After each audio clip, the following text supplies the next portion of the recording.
Colonel Lisa Park had been given what the Galactic Defense Council considered an impossible assignment: prepare the remote mining station on Kepler 442b for invasion by the Korthak assault fleet. Intelligence estimated the enemy would arrive in 24 hours with overwhelming force, 37 warships against a civilian outpost with minimal defensive capabilities. The evacuation shuttles could remove maybe half the population before the Korthak arrived. Traditional defensive preparations would delay the inevitable by perhaps an hour. Every military strategist agreed that the situation was hopeless. That was before they factored in human preparation methodology. Colonel Park, transmitted Admiral Vex Thul from the Galactic Defense Fleet. We're sending all available reinforcements, but they won't arrive for 48 hours. Hold out as long as possible and minimize civilian casualties. Understood, Admiral, Lisa replied, already reviewing the station's structural plans with the focused intensity that her alien colleagues had learned to find deeply unsettling. I'll need access to the mining equipment, fabrication facilities, and anything that might be useful for improvised engineering. Of course. Though I'm not sure what good mining lasers will do against military-grade armor. Lisa's smile would have alarmed Admiral Vex Thul if he'd been able to see it. Admiral, you're thinking about this wrong. I don't need to fight 37 warships. I need to make 37 warship commanders decide they don't want to be here. What happened over the next 3 hours would be studied in military academies for generations as a masterclass in psychological warfare and creative engineering. Hour 1. Lisa commandeered the station's mining equipment and began what she cheerfully called landscaping. The massive excavation machines carved intricate patterns across the asteroid's surface, while manufacturing drones worked frantically on projects that seemed to serve no obvious defensive purpose. Hour 2. The station's communication array began broadcasting on all frequencies, not distress calls, but what appeared to be maintenance logs and routine operational updates.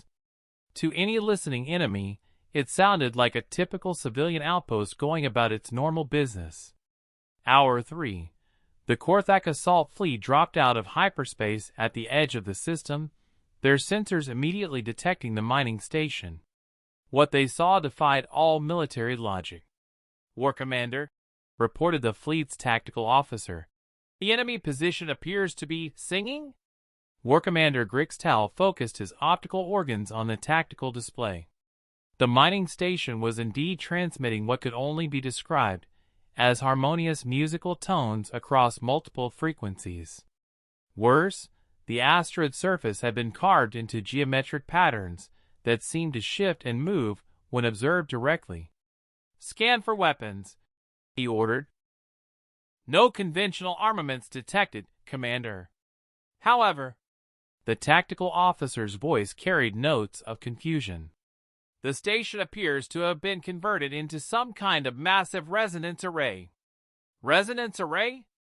The musical transmissions are creating harmonic frequencies in our ship hulls, Commander. Nothing dangerous yet, but the pitch is changing. War Commander Grixtal's combat instincts had kept him alive through 47 battles.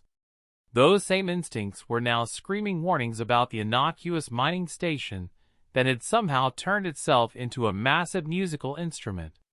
What kind of weapon creates music? He demanded. Before anyone could answer, the station's transmission shifted frequency. The musical tones became a voice, calm, professional, and absolutely terrifying in its casual confidence. Korthak Fleet, this is Colonel Lisa Park of the Earth Defense Corps. I see you arrived right on schedule. Before you proceed with your invasion, I should mention that I have spent the last 3 hours turning this entire asteroid into a resonance weapon. Impossible, Grixtal muttered. Resonance weapons are theoretical. Oh, they're not theoretical anymore, Lisa's voice continued. You see, humans are really good at repurposing industrial equipment. Those mining lasers you detected? They're now precisely calibrated to match the harmonic frequency of Korthak hull plating.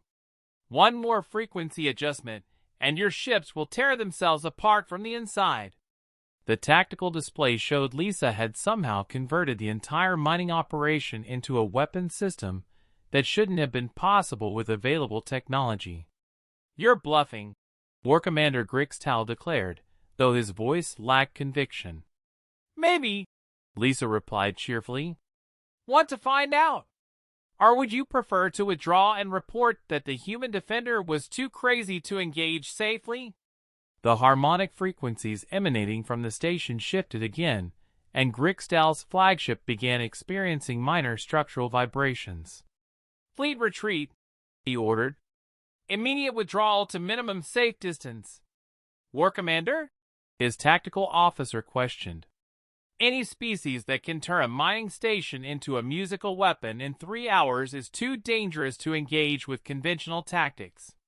Later, Admiral Vex Thal's after-action report would note, "Human defenders successfully repelled superior enemy forces through application of theoretical physics and psychological intimidation. Recommend immediate study of human improvised engineering capabilities for integration into standard defensive doctrine." Lisa received a commendation for creative adaptation of available resources and a formal request to write a manual on rapid fortification using industrial equipment. She titled it, "How to Turn Anything into a Weapon, A Human's Guide to Creative Problem Solving."